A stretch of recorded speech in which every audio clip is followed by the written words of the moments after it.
você deve, primeiro, deixar ou eliminar da sua alimentação alimentos yangizantes. Tá? Porque normalmente o rim, como ele é um órgão, né, que trabalha com a água, né, é um órgão que não tem muita compatibilidade com o fogo. O yang é o fogo. Né? Então o alho, a proteína animal, a cafeína e outros alimentos yangizantes, extremamente fogo, tá? Todos eles penalizam os rins. Então se você vê que o seu rim está disfuncionado ou obter um diagnóstico desse tipo, do ponto de vista yang, deixe de consumir alimentos yang. Ok? Então se você está doente do yang do rim, você vai nutrir o yang do rim através de processos nutrícios e através de processos estimulatórios. Do ponto de vista da alimentação, tem várias coisas que nutrem o yang do rim. Por exemplo, o gergelim. O gergelim é um poderoso nutridor do yang do rim. Né? Tem um tipo de gergelim específico, aquele preto, aquele pretinho, né? Que nutre. Né? O chá dele faz uma nutrição do yang do rim muito interessante. Né? A mesma coisa vale para as disfunções do tipo yin. Né? Se o órgão rim está disfuncionado no yin, você, primeiro, retira os alimentos que façam o yin florescer. Tá? E nutre o rim de estímulos que enriqueçam o yin do rim. Como, por exemplo, a água de coco. A água de coco é um poderoso nutridor do yin do rim. Tá? Todos os órgãos e vísceras, todas as partes, todos os sistemas têm a sua parte yang e a sua parte yin, que pode estar sendo nutrido de maneira separada. Dentro do reino das frutas, todas aquelas ácidas vão nutrir o yang do rim. As alcalinas ou neutras vão nutrir o yin do rim. Ok? Falando de forma genérica, todos os alimentos que nascem no alto vão nutrir o yang. Então, as frutas, as folhas, as coisas que nascem no alto. E tudo que nasce no baixo ou abaixo da terra vai nutrir o yin. Então, os tubérculos nutrem o yin. Ok? Alguma outra pergunta? Fala. Você tira o dedo do micro-ondas? Eu vou dizer o seguinte, o micro-ondas é uma loteria. Nós ainda não sabemos com segurança, né, exatamente o que o micro-ondas faz aos alimentos. De qualquer forma, a grosso modo, qualquer coisa brusca dentro da natureza não está dentro de uma naturalidade. Se você consegue cozinhar alguma coisa em 30 segundos, pode desconfiar dessa coisa. Ela seguramente não estará não fará tão bem à saúde quanto se for cozida num fogão de lenha lá, ou então num processo qualquer que demore 40 minutos. Tá? Vai ser processamento diferente. Fora isso, tem as emanações vibracionais do forno de micro-ondas, que eu acredito que as moças que estejam aí muitas horas por dia na cozinha devem estar tendo grandes problemas, sutis problemas, mas não menos incomodativos, né? Em relação a estar recebendo essas emanações. Tá? Eu não aconselho o forno de micro-ondas, a não ser para ferver água. E olhe lá, hein? Olhe lá. Bom, gente. Vai. O vinagre, né? Ele é um alimento, tá? de caráter yangizador, né? E, claro, é um bom alimento, a depender de como você aporte. Se for um consumo muito frequente, ele vai acidificar, sim, como todos os outros vinagres, né? Não tão pernicioso quanto o alho, claro, né? Isso. Então ele tem, inclusive, suas, como você colocou, né? Alguns ganhos, né? Em estar se consumindo esse tipo de vinagre. Mas o vinagre, as pimentas, o alho, enfim, todos os picantes, né?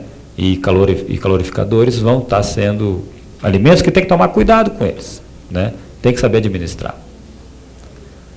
Antes de terminar, eu gostaria de falar um pouquinho, embora essa coisa da nutrição pela boca seja palpitante, né, dos outros tipos de nutrição, né, porque eu acho até mais interessante.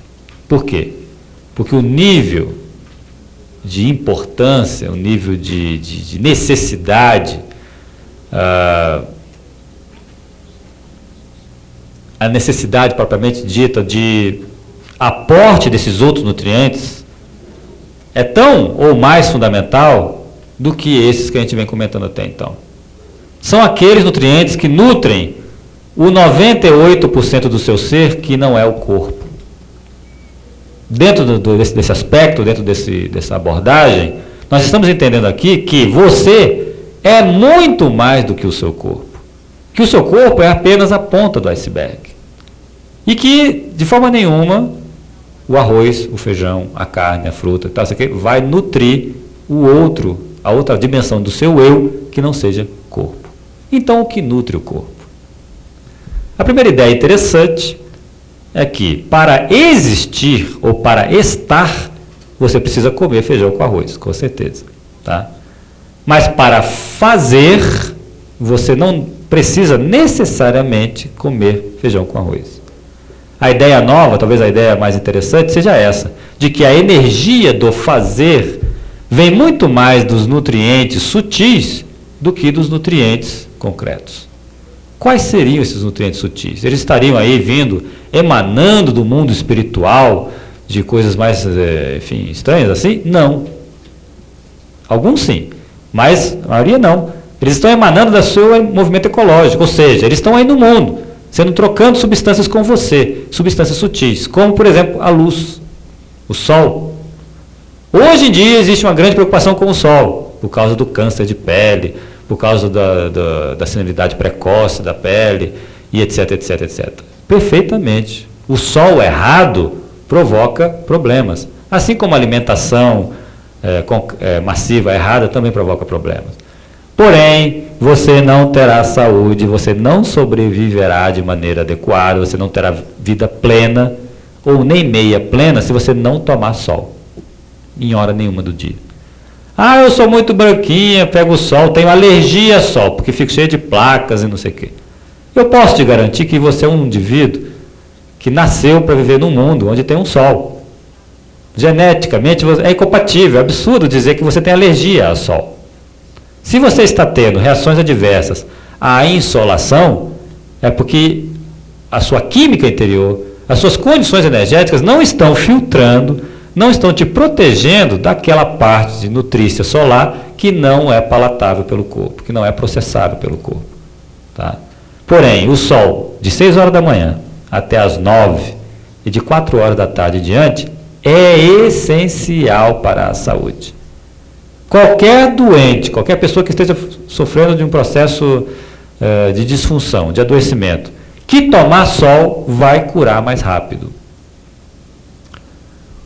Uma coisa muito que chama muita atenção é que as culturas dentro do processo da humanidade, globalmente falando, que não tem sol disponível num determinado número de horas por dia, são culturas deprimidas, são culturas agressivas, são culturas invasivas da terra dos outros, né? São culturas que fazem o culto à morte, porque não tem luz. E a luz é a mensagem da vida. A luz é o substrato da vida. Então, em que pese os cuidados que nós devemos ter com a insolação excessiva, insolação nenhuma não faz sentido. Tem que ter sol. Outro alimento, a água, já até comentei. Outro alimento, o ar. É muito importante nutrir-se de ar. Ou seja, ir lá fora e tomar um vento não significa dor de cabeça, gripe, pneumonia, frio. Não significa isso necessariamente. Significa estar se nutrindo.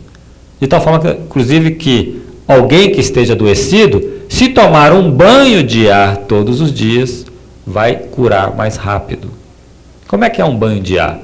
Ou vai lá fora, numa hora que seja agradável, ou então você pega, por exemplo, um lençol e agita sobre a pessoa, de forma que o ar circule em volta dela. Numa gradação de sutilidade, nós ainda temos 2 elementos nutrícios muito importantes, que é a energia telúrica e a energia cósmica. A energia cósmica nós estamos aportando permanentemente. Neste exato momento, você está se nutrindo da energia cósmica. Porque não tem nenhuma substância material que segura todos os comprimentos de onda que aferem pelo bombardeio cósmico. Porém, existe um comprimento de onda que é fundamental para a sua saúde, tá? Que não pode faltar e que ocorre no nosso planeta entre 6 horas e 6h30 da manhã. Tá? Então, você estar lá fora a esta hora, absorvendo esse comprimento de onda, é de extrema utilidade para a sua saúde. O nome dessa energia, desse comprimento de onda, dessa dimensão da energia cósmica, existem vários. O mais conhecido vem da cultura indiana, que é o prana. Tá? Então, nutrir-se de prana é essencial para os seus processos sutis.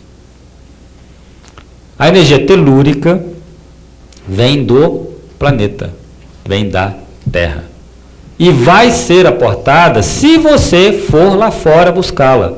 Se você tiver com um sapato de solado isolante, se você caminha sobre o asfalto o tempo todo, se você caminha no cimento o tempo todo, se você caminha no tapete o tempo todo e calçado o tempo todo, o aporte de energia telúrica será minimizado. E aqui uma coisa muito interessante vai acontecer. Você não vai ficar com a sensação de fome, não. Você vai ficar com uma sensação muito ruim que se instala insidiosamente na sua psique, que a gente pode identificar como orfandade. Ou seja, você vai ficar órfão da mãe. Mas não é daquela mãe que te pariu, daquela mãe que que é a sua progenitora. É da Mãe Terra, de onde você veio. É o seu referencial neste espaço dimensional. Se você não tiver contato com esta mãe, você vai ser um órfão. E, claro, vai ser triste por isso. É impressionante, dentro do ambiente da terapêutica, né, o número de pessoas que adoecem e que o único efeito patogênico, o único motivo, o único patógeno presente chama-se tristeza. Chama-se desamor. Né? E, falando nisso, tocamos no último elemento importante, fundamental, capital, de nutrição humana, que é o toque, que é o afeto. De tal forma importante que nós podemos viver muito sem comer, sem beber, podemos cometer muitos absurdos nutrícios, de tal forma, podemos até não tomar sol, podemos não botar o pé no chão. Mas se nós não amarmos e não formos amados em momento algum, ou na intensidade suficiente, seremos seres inviáveis. Gradativamente e progressivamente, seres que estarão morrendo à míngua, com toda a abundância em volta, porque outros seres estarão aí. A distância entre as pessoas é um fator de desnutrição alarmante. E, infelizmente, nós estamos vivendo uma cultura, uma civilização, um momento onde a distância entre as pessoas está cada vez maior. E é um elemento nutrício fundamental. Faz a diferença entre a vida e a morte. Vamos nos amar muito, nós, primeiro a nós mesmos, para poder ter um eixo, para poder ter o mínimo de condição de amar o próximo, sem o qual a gente não vai sobreviver. E não vai precisar de uma bomba atômica para fazer a gente desaparecer. Vai precisar apenas do desamor.